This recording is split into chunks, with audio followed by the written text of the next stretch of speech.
2026 has been a pretty good year for anime so far, for me personally. Now, I am not someone who is able to watch 2025 seasonals every season and be able to keep up with everything. I simply don't have the attention span for that. I wouldn't be able to spread myself that thin and pay attention to that many stories, in addition to all the stuff I'm doing on stream, all the work stuff, videos like this, more formal video essays, streams, video games I'm playing, stuff I'm watching with my partner, stuff I'm watching with my parents. There's just too many stories, and I wouldn't be able to, I'd be spread too thin. So I wouldn't want to watch 2025 shows every anime season. However, I would like to watch more than I do, and I just often can't get to as many as I can. But I am an anime fan, so I do at least a couple a season. 2 or 3 a season, at least.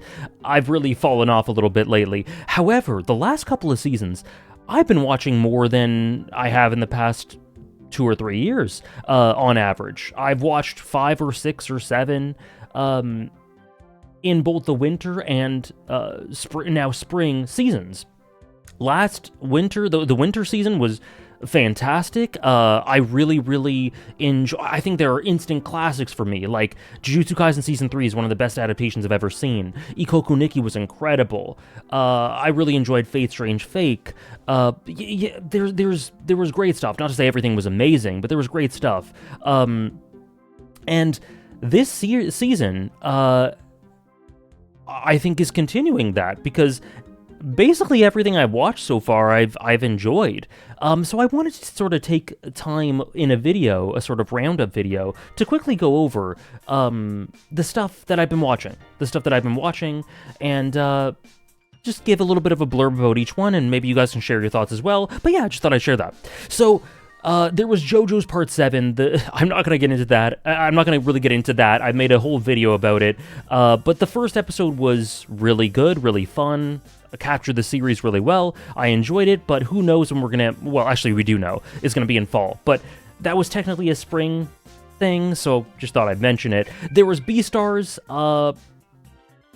Bit of a big disappointment for a bunch of reasons. Won't talk about that all here, because again, it's a bit of an outlier. It didn't really release at the same time as all the spring anime. It released in one big batch on Netflix. I have my thoughts out there. You can actually check out on my VOD channel, check out the Top 100 Fiction List Part 1, when I get to Beastars, for my full thoughts on, I guess, the end of the Beastars anime. TLDR, it wasn't good, which is too bad. So there's Beastars and JoJo's, but in addition to that, the sort of regular anime seasonals that I'm watching for the spring 2026 are... let me just go in no particular order. Actually, I'll go in a specific order, because there's these two that have something in common. Dorohedoro Season 2 and Nepon Sangoku. Nepon Sangoku's first episode blew everyone out of the water. Tons of people were raving about it. So because of that, I had to check it out. And I was really impressed. I thought it was really fantastic. I thought the presentation was out of this world. Really effective. Lots of texture. Lots of great audiovisual presentation. Great use of sort of mundanity. There's a very dark subject matter, but it uses... Oh, by the way, I will just be speaking generally about these anime. I won't be spoiling anything. Just sort of general impressions about the stuff within it. But yeah, Nepon Sangoku, first episode, really enjoyed it. Really interesting premise. Well, I wouldn't say really interesting, but interesting enough premise. But everything came across with a fantastic presentation. Just...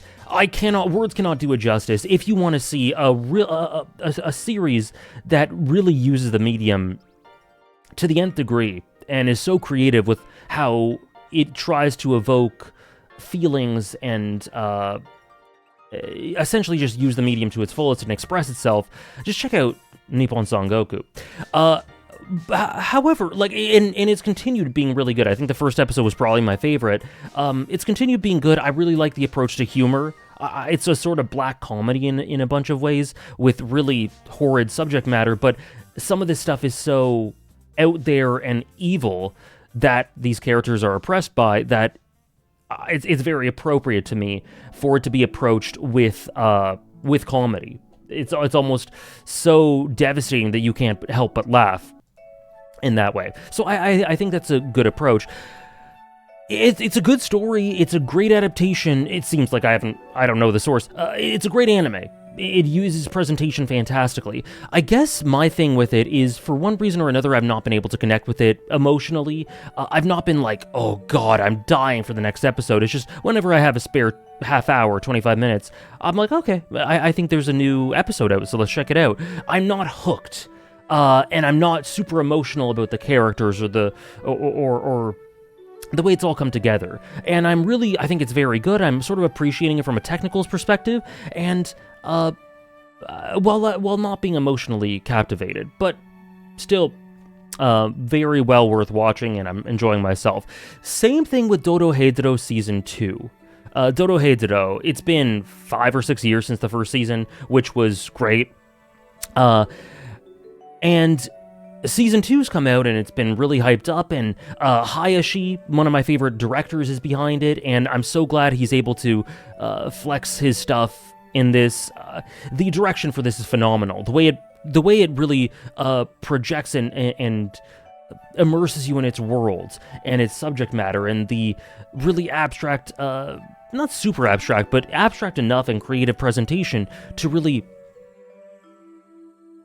coax the viewer into it and feel the story so intimately.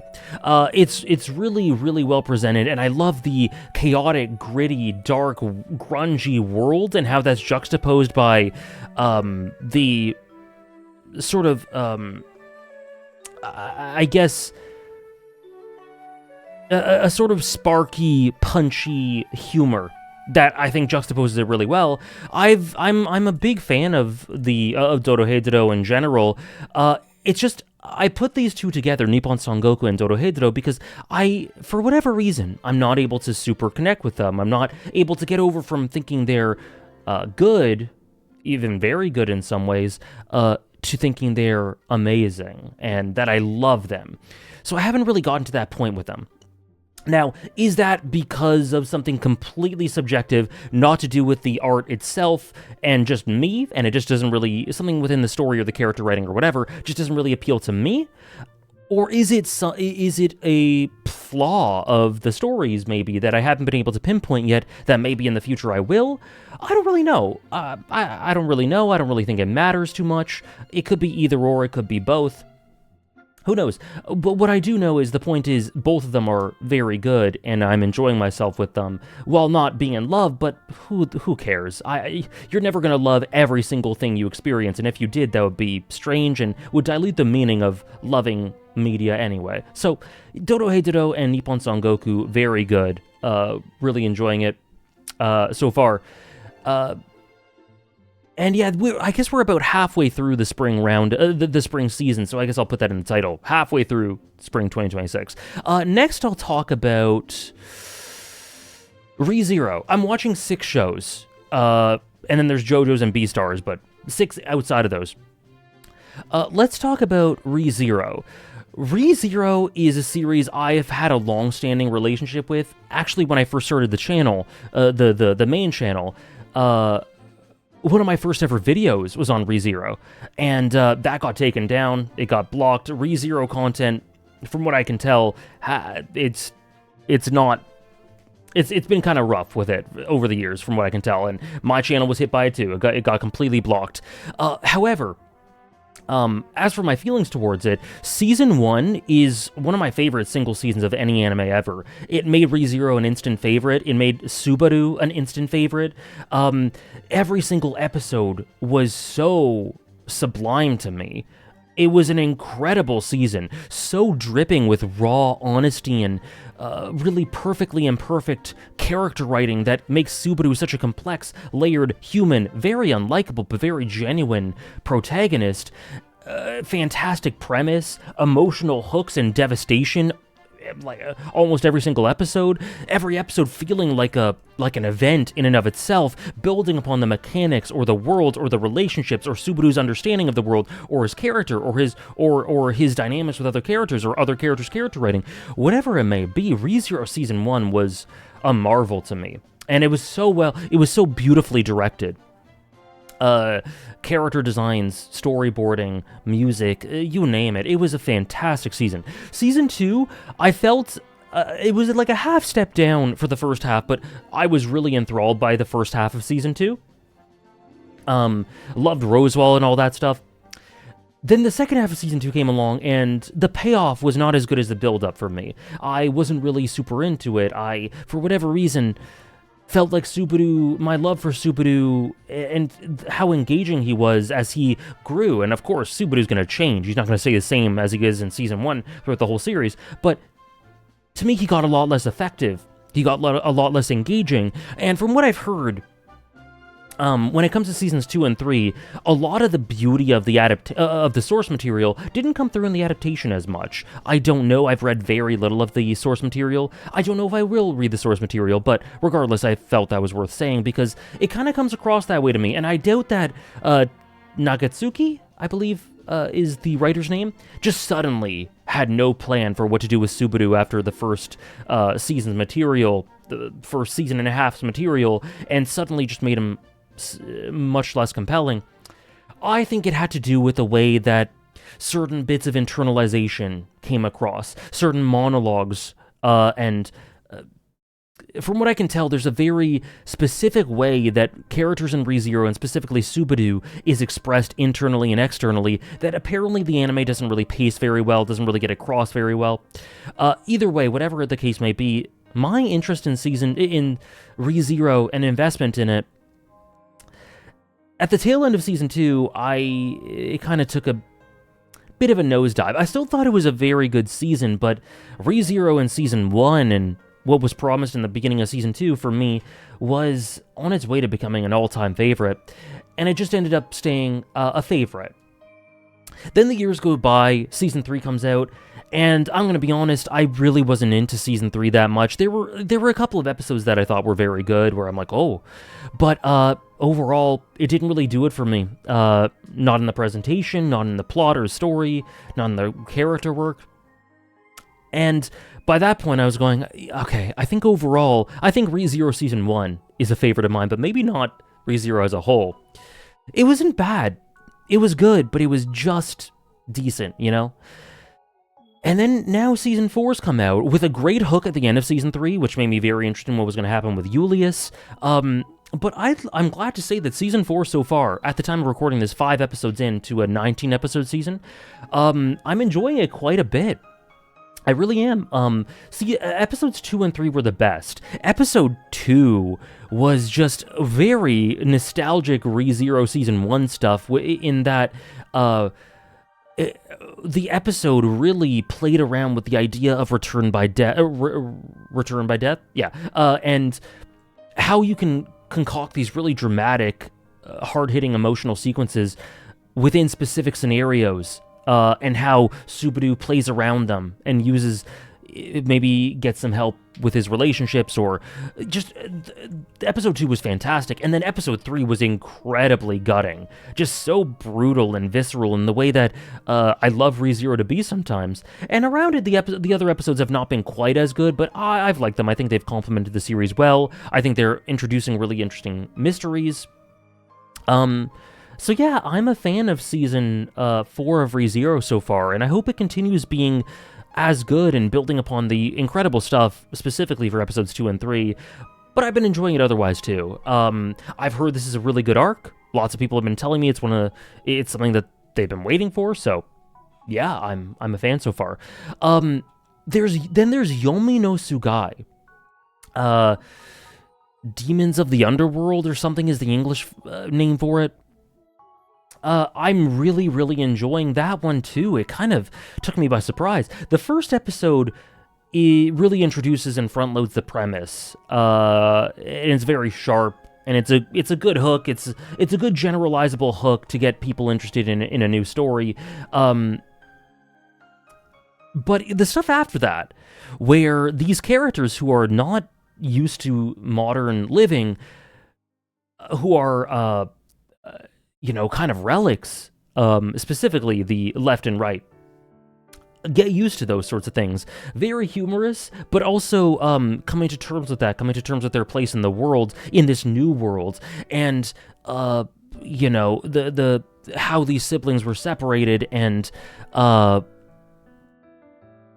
parsing apart the mysteries and conspiracies to do with this world and why they're so important and are they cursed, and the different factions. And the characters are so endearing and full of life and charm, and I really like the relationships. It's just very charming in a, mid to late 2000s sort of way. It's like I'm being transported to the first time I watched Fullmetal Alchemist Brotherhood in terms of some of the character interactions. I don't think it's masterful or anything so far, but it's very, very just effortlessly engaging and fun. And yeah, I'm really enjoying it. I've seen some people that have a couple of problems with elements of the premise and how it's come to pass with the way that the show or the story wants you to invest in certain relationships, and I get that. It's not a perfect series or anything, but I'm really enjoying it. I'm really enjoying my time with these characters and seeing these relationships. I'm invested and definitely looking forward to more. Every Sunday before my stream, while I'm eating breakfast, I throw it on for 22 minutes before my stream, and I just watch it, and it's a great time.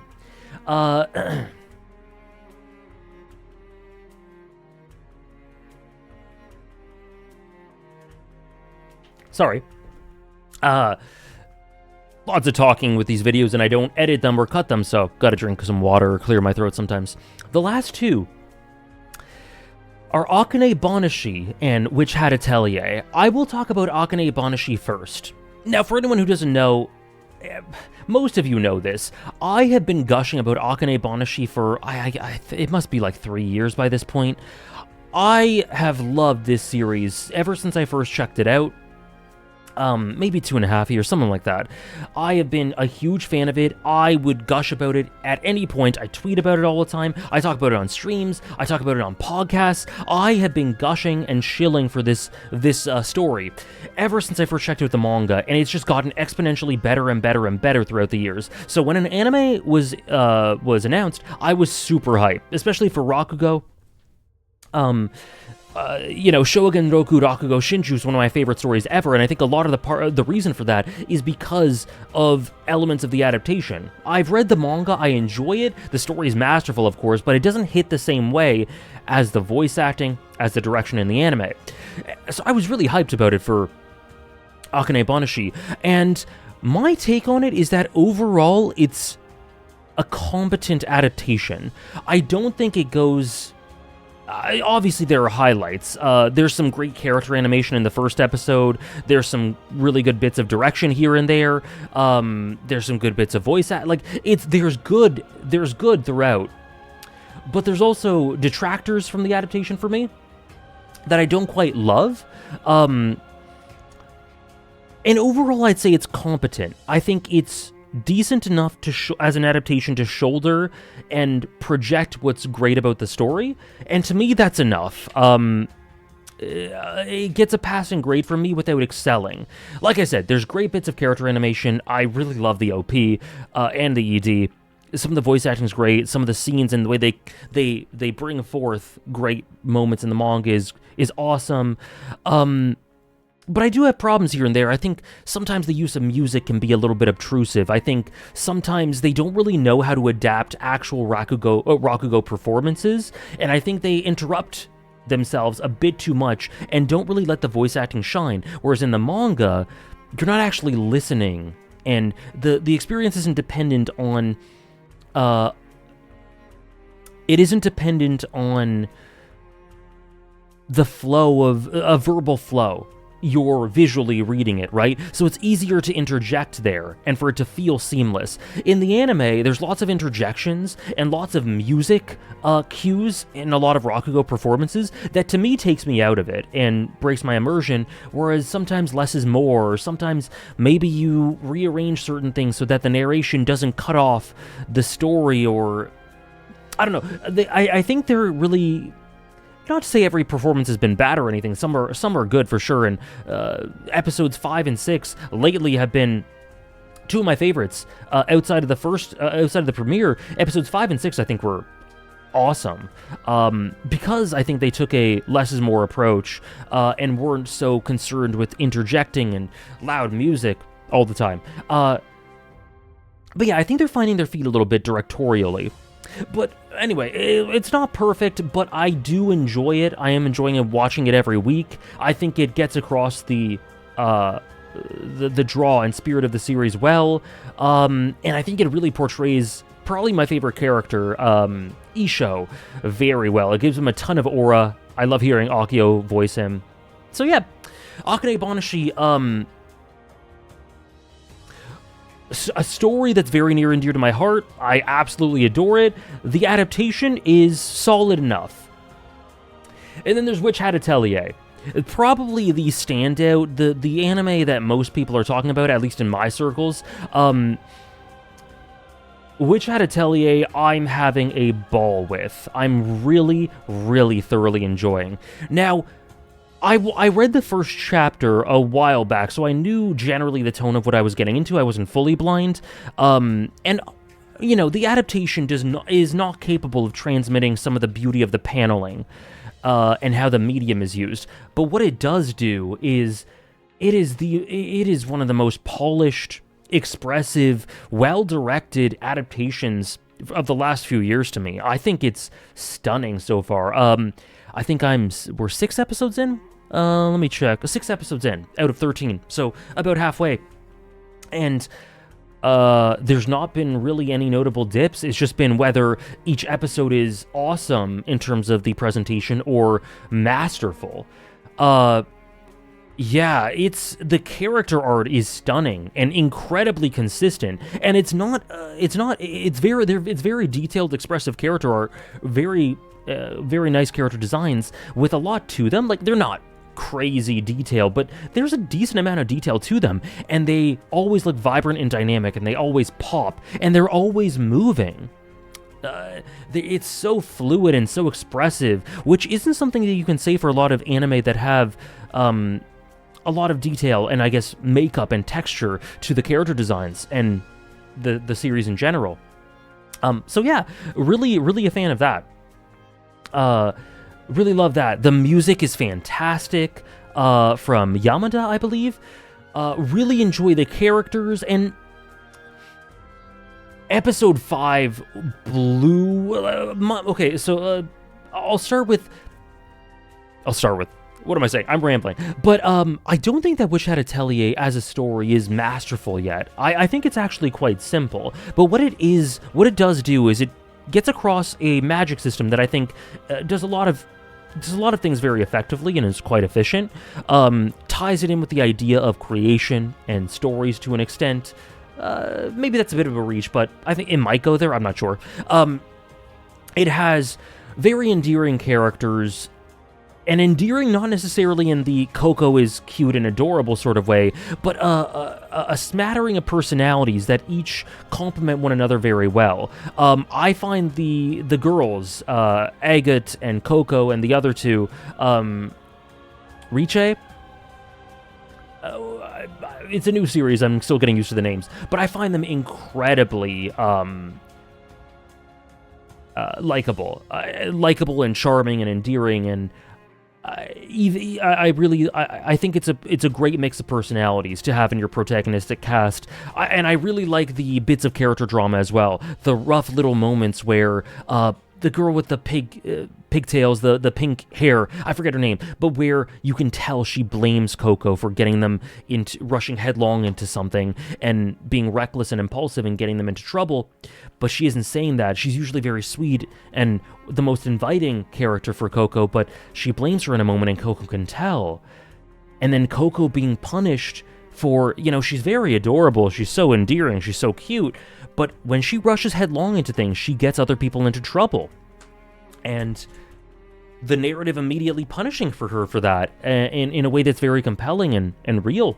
Agat and the complexes she has towards Coco, and I find it all very, very compelling. And Kiefer and his dark secrets is like, that's a great hook going forward. And then he just got introduced, but Urugio, immediately great dynamic with Coco. The soft side of him, you can immediately tell. Him and Kiefer have a really interesting dynamic, whereas I think they're kind of inverses of one another while having a close relationship. I'm not awed by the story, by the narrative. I think it's good. I think it's very solid, very good, and I think it's a good foundation for maybe becoming excellent later, but it's not excellent yet. But what is excellent is the adaptation and the way it elevates all of that into being something truly special. Episode 5, oh my god, that fire dragon and the way that the music coalesced with it and the way that all these moments are elevated. Episode 2, I believe, where they add so much about Coco and her mother. Because after watching episodes, I go back or I have fans of the series tell me what's been changed or what's been added, and I go back and see. This feels, obviously nothing's perfect. I've heard that some people have problems with cuts and things like that here and there, but it feels like an incredible adaptation. It really does. And that is something, an incredible adaptation or incredible presentation, whether it be in manga or the anime, takes a story that has a solid foundation, that's got very good elements, but I'm not in love with the story yet, and elevates it to something that overall I find incredibly impressive, that I am hooked by, and that I'm so invested in. And that's Hat Atelier. To me, it's the highlight of the season so far. While I love the story of Aane Bonishi, and it's one of my favorites, and Hat Atelier, I've just gotten used to it, and it's not up there yet. But in terms of the actual product of anime this season that I'm watching, Hat Atelier is number one, I've got to say. But I'm enjoying everything else. I really, really am. And so, yeah, I guess that's everything. JoJo's Beastars, Aane Bonishi, Dorohedoro, Nepon Sangoku, ReZero, Hat Atelier, and Yomi no Tsugai. I don't know how I'd rank them. But I'm enjoying all of them. I'm enjoying all of them a lot. And I'm especially really pleasantly surprised by Yomi no Tsugai. I don't know why I'm surprised. I love Fullmetal Alchemist, Brotherhood. I really like Arakawa, but yeah, every anime that I'm watching has a little bit something different. Really enjoying the ReZero resurgence so far. Really hope it continues. And I'm really looking forward to how other elements of Aane Bonishi are adapted going forward. Really hyped for the Karaku Cup stuff. Anyways, that's all I got for this video, guys. That's my roundup of the spring 2026 anime halfway through that I've watched so far. Feel free to share your thoughts on the anime I've talked about, maybe even anime I haven't talked about. Yeah, feel free to share your thoughts, and thank you so much for watching, and I will see you in the next one. I don't actually know if I'll be doing this when I'm done the season, maybe to update on my thoughts for each of these. I don't know. That's kind of, we do this channel very casually. I just had a thought to do this while I was in the shower, and I went and did it. So I don't know if I'll be doing this at the end of the season. I don't know if I'll be doing this for the next season. Maybe I will, maybe I won't. We'll see how it is, but I want to do it for now. Yeah, thank you so much for watching, and I'll see you next time.